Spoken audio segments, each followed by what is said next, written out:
안녕하십니까. 가자그 전문의 최정입니다. 오늘은 위고비의 부작용에 대해서 한번 말씀드리겠습니다. 그동안 이제 좋은 점만 부각이 된 것 같고, 그 다음에 이제 살 빼는 부분, 그 다음에 인지 기능 향상, 술도 끊어줄 수 있고, 지방간에 도움이 되고, 다방면으로 도움이 된다고 이제 위고비 효과가 알려져 있었죠. 근데 그 와중에도 이제 뉴스 기사를 보면 위고비에 대한 부작용들도 아주 심각하게 보도된 기사들이 몇 개씩 보이긴 했었어요. 그죠? 근데 이제 이 부분에 대해서 이제 의사들이 이제 다루지 않고, 지적을 안 했기 때문에 한번 팩트 체크를 명확하게 해드리려고 합니다. 제목 자체도 조금, 자극스러울 수가 있습니다. 그래서 비만 치료제 위고비는 실명이 될까? 살 빼려고 했다, 그죠? 눈이 안 보이면 큰일 아니겠습니까? 그죠? 네. 그래서 이제 그 부분이 맞는지 아닌지 이제 의학적으로 논문을 갖고 규명을 해보는 시간을 갖는 거죠. 단순히 우리가 뉴스 기사를 보고, 그렇구나, 무섭구나, 위험하구나, 하면 안 되겠구나, 이렇게 생각하시면 어렵겠죠. 실제로 이제 상담 환자분들 중에도 이런 기사를 보고, 부작용 때문에 못하겠습니다, 무섭습니다, 이런 얘기들이 심상치 않게 이제 상담할 때 하시곤 하거든요. 과연 그런지 한번 설명을 한번 해보겠습니다. 위고비가 이제 작년 10월에 들어오고 부작용 기사들이 뜨기 시작했죠. 특히 이제 췌장염 이런 것들은 이제 약을 끊고 어느 정도 회복이 될 수 있는데, 이런 눈과 관련된 질환은 조금 겁이 날 수밖에 없습니다. 저 같아도 살 빼려고 했다가 이렇게 실명이 되면 어떡하지? 라는 생각이 들 수밖에 없죠. 네. 그래서 기사도 보면 이제 써 있죠. 빠니보틀도 이제 위고비를 해서 살을 뺐다고 했는데, 빠니보틀도 맞은 비만약, 시력 잃을 수 있다고 WHO의 경고, 이렇게 기사를 보면 WHO가 경고를 했다는 것처럼 나와 있습니다. 그죠? 그래서 실명을 초래하는 비동맥 전방 허혈성 시신경병증이라고 되어 있죠. 시신경병증, WHO에서 안전 경보를 했다. 유럽의약품 청도 부작용을 경고했고, 영국에선 급성 췌장염 부작용도 전수 조사를 착수했다. 이런 식으로 기사가 나왔죠. 네. 또 다른 이제 또 기사를 보면 마찬가지로 이번엔 풍자씨가 나오네요. 풍자와 바니보틀 부작용은 시신경병증 위험에 노출이 됐다. 그래서 이거는 좀 그렇죠. 이제 맞아서 부작용이 생길 수도 있고 안 생길 수도 있는 거잖아요. 노출이 됐다라는 그 제목은 조금 과한 표현이 아닌가라는 생각이 들고요. 조금 더 이제 자극적인 게 제목은 하다 실명 위험까지 경악 기적의 살 빼는 약 맞아. 엄청나죠. 제목만 보면 위고비를 하면 큰일 날 것 같습니다. 그죠? 8월 11일 날 게재된 기사가 되겠습니다. 근데 아무튼 개의치 않고 하시는 분들은 굉장히 많고, 여기에서 걱정이 돼서 못하는 분들도 꽤 있죠. 네. 그래서 과연 위고비를 맞으면 실명이 되는지 한번 오늘 파악을 해보겠습니다. 저는 이제 미리 알고 있었기 때문에 환자분한테서 설명을 했었겠죠. 네. 유튜브 상에서 이제 말씀드린 건 처음입니다. 이 위고비에서 문제가 되는 그 질환은 정확히 말씀드리면 비동맥, 전방, 허혈, 시신경병증, 나이온이라고 하는 질환이 되겠습니다. 이름이 굉장히 어렵죠. 비동맥, 전방, 허혈, 시신경병증. 네, 어려운 질환입니다. 그리고 굉장히 드문 질환이기도 하고요. 의사 중에서도 안과 전문의가 아니면 알기 어려운 질환이기도 하겠죠. 그래서 이스케믹 옵틱 뉴로패시가 이제 큰 분류라고 볼 수 있고요. 그 중에서도 안테리어와 포스테리어 나눌 수 있고, 그 허혈되는 부위, 우리가 이제 허혈이라고 하면 피가 안 통한다는 얘기입니다. 그래서 안테리어는 전방, 포스테리어는 후방이라는 뜻입니다. 그래서 이거는 비동맥 전방이죠. 그러니까 앞쪽에 허혈, 피가 안 통하는, 그래서 시신경에 병이 생기는 그런 질환이라 이렇게 이해하시면 되겠습니다. 시신경이 이렇게 생겼는데요. 앞쪽에 시신경에 문제가 생기면 안테리어, 뒤쪽에 생기면 포스테리어, 이렇게 아실 수 있겠습니다. 옵틱 너브, 이제 시신경이 이제 뒤쪽, 눈이 이제 돌출되어 있고 뒤쪽으로 나와 있습니다. 그래서 이 부분이 이제 시신경이라고 보시면 되겠고요. 이 부분에 문제가 생기면 실명이 될 위험이 있다, 이런 얘기입니다. 네. 그래서 이제 조금 더 말씀드리면, 나이온은 비동맥, 그러니까 동맥 질환이 아닌 다른 원인에 의해서 피가 통하지 않은, 혈류가 공급이 되지 않아서 시신경에 문제가 생기는 그러한 병이다 이렇게 보시면 되고요. 확률적으로 동맥성 전방 허혈 시신경병증, 그러니까 나이온이 아닌 동맥성이 가장 많고요. 지금 그 기사에서 다루고 있는 비동맥성 나이온은 굉장히 드물다 이렇게 얘기를 하고 있습니다. 그리고 비동맥성 질환 중 1번은 당뇨병이 원인이다 이렇게 되어 있죠. 네. 그래서 오히려 당뇨병이 이제 호전이 되고 치료가 되면 안 나올 수도 있을 것 같아요. 그죠? 왜냐하면 뭐 위고비 자체가 당뇨병 치료제로 처음에 개발이 됐지 않겠습니까? 그죠? 네. 그리고 실제로 문제가 된 이런 나이온 케이스는 10만 건당 2.3에서 10개 정도의 케이스가 보고되고 있습니다. 없는 건 아니지만 굉장히 드문 케이스다 이렇게 보실 수 있겠죠. 네. 그래서 이렇게 이제 논문을 이제 제기한 걸 갖다가 자마라고 이제 유명한 의학 논문집니다. 그래서 이제 자마 옵살몰로지에서 이제 지적을 했습니다.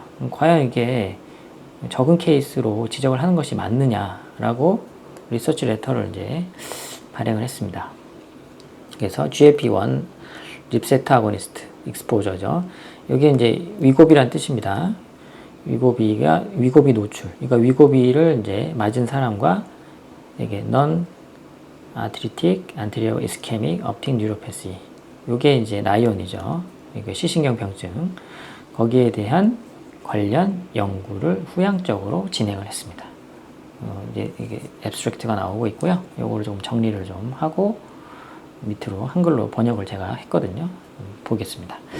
앞선 이제 시신경 병증에 대한 연구가 N수 자체가 541건은 굉장히 적습니다. 10만 명 중에 한두 명 생기는데 N수가 너무 적은 거죠. 그래서 새롭게 6만 5천 명 정도를 대상으로 후양적 연구, 그러니까 전향적 연구는 이제 처음부터 세팅을 해서 이제 실험하는 거고, 후양적 연구는 결과값을 갖고 원인을 찾는 그런 거라고 보시면 되겠습니다. 대조군은 무려 64만 명을 대상으로 했고요. GLP-1 중에 듈라, 리라, 세마, 엑세나 등을 대상으로 했습니다. 리라가 그 유명한 삭센다가 되겠고요. 세마가 이제 위고비가 되겠죠. 네. 이 두 가지 약물을 잘 보시면 되겠습니다. 나머지 약물은 많이 쓰고 있지 않기 때문에. 네. 이 결과론적인 이제 표가 나왔습니다. 예, 여기 보면 이제 듀라, 그죠? 전혀 사용 네버, 어떤 경우, 그 다음에 이제 엑세나, 리라, 세마 이렇게 순서대로 나와 있고요. 나이온의 위험이 적은 경우가 이쪽으로 가고 있고, 나이온의 위험이 높으면 일로 가게 되겠습니다. 그래서 이제 이쪽으로 갈수록 높아지는 거겠죠. 그래서 딱 세마를 보니까 높아지는 경우가 보입니다. 그죠? 네. 리라 같은 경우는 애매하게 올라갔다가 다시 내려가는, 이 올라가는 순서는 사용 연수에 따라 틀립니다. 그래서 한 번도 사용하지 않은 경우 1년, 2년, 3년 이렇게 네 가지 점으로 구분이 되어 있어요. 그래서 아무것도 사용하지 않은 경우 1년 사용한 경우, 2년 사용한 경우, 3년 사용한 경우, 이 네 가지 케이스에 대해서 했는데 조금 이제 애매한 결과가 좀 나오긴 했습니다. 그죠? 듀라 같은 경우는 오히려 오래 사용하면 또 나이온 케이스가 좀 적어지는 케이스가 보고가 되고, 삭센다, 리라 같은 경우는 1년 차까지는 올라갔다가 또 2, 3년 차는 또 떨어지죠. 오히려 한 번도 사용하지 않은 경우에 비해서. 조금 애매합니다. 그리고 세마글루타이드 같은 경우, 위고비죠. 위고비도 올라갔다가 떨어졌다가 다시 올라가는 이런 케이스가 보고가 되고 있는데, 이 레인지가 굉장히 넓죠. 조금 오버랩되는 그런 경우가 있습니다. 그리고 이렇게 연속으로 위고비를 3년 이상 사용하는 경우는 극히 드물어요. 그러다 보니까 조금 애매할 수 있는 거죠, 해석하는 게. 그래서 그 부분을 조금 이제 글씨를 적어 놨습니다. 결과가 아주 이제 애매하다는 얘기입니다. 전혀 GLP-1, 위고비에 노출되지 않은 환자군에서도 최대 19%가 증가가 되었고, 아드레이셔라고 해서 아까 이쪽으로 올라갈수록 이제 위험이 올라가고, 이쪽으로 떨어질수록 이제 위험이 떨어지는데, 아드레이셔가 1.19 정도 증가가 됐고, 문제가 되는 그 리라글루타이드, 삭센다 같은 경우는 1년 사용 시에 53% 증가인데 2, 3년째 사용 시에는 오히려 아까 보셨죠? 표에서도 감소가 되는 그런 결과를 보여줬다. 그런 거죠. 여기 보시면 이제 올라갔다가 줄어들지 않습니까? 그죠? 네. 이 결과가 좀 애매한 거죠. 그리고 이제 세마글루타이드, 위고비 같은 경우도 사용 연수에 따라서 1.25, 1.12, 2.04 이렇게 증가를 하는데, 이게 선형적으로 증가하는 게 아니라 올라갔다 적어졌다 올라갔다 이렇게 되는 거죠. 그러니까 좀 이걸 해석하기가 좀 애매한 거. 아니면은 1년 차부터 한 10년 차까지 해서 점이 한 10개 정도 놓여 있으면 이게 올라가는지, 올라갔다 내려갔다 올라갔다 다시 내려가는지 뭐 이런 거를 조금 구분해 볼 수 있는데, 그것까지 해석하기에는 어려운 결과가 아닌가라는 스터디가 아닌가 싶습니다. 따라서 이제 결론적으로는 이 GLP-1 갖고 실명 위험이 높다라고 결론 내리기에는 제한점이 너무 많다라는 게 제 생각입니다. 그리고 프로스펙티브, 후향적 연구라는 것도 너무 큰 단점이라 할 수 있겠죠. 그리고 이제 아까 말씀드렸지만 10만 케이스당 한 건에서 10개 정도 케이스라면 FDA에서도 굳이 승인을 철회할 만한 이유는 아닌 것 같습니다. 자, 그래서 이거 뉴스에서 굉장히 무섭게 제목을 뽑지 않습니까, 요새? 그래서 그것만 보고, 위고비를 하면 절대 안 되겠다. 무섭다. 뭐 이렇게 막연히 생각하는 거는, 2025년에는 좀 좋지 않은 생각이 아닌가 생각이 됩니다. 이렇게 팩트 체크를 하셔가지고, 과감하게 사용하시는 거 좋겠습니다. 왜냐면, 어떤 약도 부작용이 존재하고요. 그 부작용이 케이스가 낮다 그러면 안심하고 사용하는 것이 맞겠죠. 타이레놀도 간부종 같은 굉장히 위험한 부작용이 있을 수 있거든요. 근데 타이레놀 안 먹는 사람은 없잖아요. 그런 거와 비슷하다고 보실 수 있겠습니다. 자, 오늘은 조금 아무도 잘 다루지 않았던 분야인 것 같습니다. 위고비 부작용, 특히 시신경병증, 실명 위험이 가능한지, 얼마나 위험한지에 대해서 한번 관련 논문을 통해서 해석을 좀 해드렸습니다. 어떻습니까? 위고비 하시겠습니까? 안 하시겠습니까? 뭐 하는 건 자유지만 어떤 사실적인 부분을 잘 인지하시고 접근하시길 부탁드리겠습니다.